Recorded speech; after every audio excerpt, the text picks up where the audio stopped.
If you have been trying to keep up with Israel's election results for the last few days, you are probably wondering when in the world we will know for certain the identity of Israel's next prime minister. Deadlocks are one thing, but a complicated coalition building system is another. Though the elections happened on the 17th, we are still likely days away from knowing the official winner of the premiership. For Americans used to fixed-term elections and two major political parties, Israel's parliamentary system is bewildering. It is hard enough to understand Israel's election cycle, but it is almost impossible to keep track of the proliferation of small parties and the rearranging of partnerships, coalitions, and now mini coalitions. If you are a pro-Israel Christian attentive to the news coming out of Israel, but still having a hard time wrapping your heads around this Groundhog Day election, let me assure you, there is no shame in the head scratching. It just means you are paying close attention. I will try and give you the Reader's Digest condensed version of how Israel got to the point that she has had 2 elections in 5 months with what seems like the same results each time. The first 2019 election occurred in April. When the votes came in, the 2 leading political parties had tied. Likud, the long-established right-wing party led by the incumbent Benjamin Netanyahu, won 35 seats in Israel's Knesset. The Blue and White Party also got 35 seats.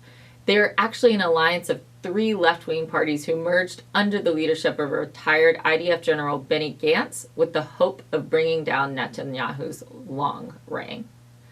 13 other parties made the threshold to have lawmakers in the Knesset. At that point, President Reuven Rivlin called together the 120 new leaders and asked for their recommendation on which of the largest party heads, Gantz or Netanyahu, should be given the chance to form a governing coalition. Netanyahu got 65 recommendations, while Gantz had only 45. The 10 Arab leaders abstained from voting. Still, Netanyahu had only 42 days to put together a majority coalition of small right-wing parties and religious parties who disagreed on about as many things that they agreed on.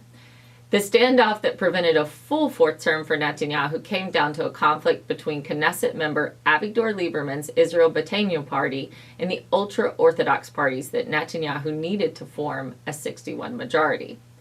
Israel Beiteinu is right-wing and nationalist, but basically secular. Its original base was made of new Russian immigrants. Lieberman wanted to see the government pass a draft law requiring military conscription for ultra-Orthodox men. The Orthodox parties were willing to pass a version of the draft law, but they requested compromises. Lieberman, in an act of real political theater, refused to pass anything other than the original draft. What seemed like a small tangential issue was the very thing that dissolved the Knesset. In fact, the only big legislation that passed in the Knesset since April was to dissolve itself. With no coalition and new elections looming, there were basically no committee meetings or votes for over 3 months. Also, no budget was passed. Israeli voters rightly claimed that between staging a new election and funding the salaries of non-functioning Knesset members, the whole debacle cost taxpayers hundreds of millions of shekels. And here we are, 3 days after a new Israel election, and the results as of this recording are unclear. Blue and White and Likud are basically in a deadlock. Right now, 98% of the votes are counted, and there is a difference of a half percentage point between the 2 major parties. The right-wing parties make up 55 of the seats, and the center-left bloc has 57 seats. The 3rd largest party in the Knesset is the joint list of Arab parties with 13 seats, giving them more leverage than they have known in any previous government. Avigdor Lieberman's party has 8 seats, once again leaving him in the position of kingmaker. But he has drawn so many lines in the sand that there are few willing parties left for him to share the sandbox.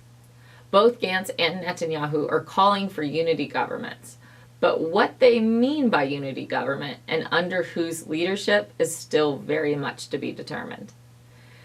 This Sunday, the newly elected members of Knesset will once again meet at the home of President Rivlin for consultations. Over the course of 2 days, negotiations will take place to determine which of the party leaders can build a Knesset majority able to govern. Only then will we know if Gantz or Netanyahu has the mandate. Both are claiming that they have the public interest at heart and they will do what it takes to avoid another election. But the threat of another election does loom large. In the interim, we look to the Bible. The book of Daniel says the Most High is sovereign over the kingdoms of men and gives them to anyone he wishes, and sets over them the lowliest of men. Compared to the political turmoil of Daniel's time, a year of election chaos in the Knesset is still relatively minor. God is in control, and of that we can all be thankful. Shabbat Shalom.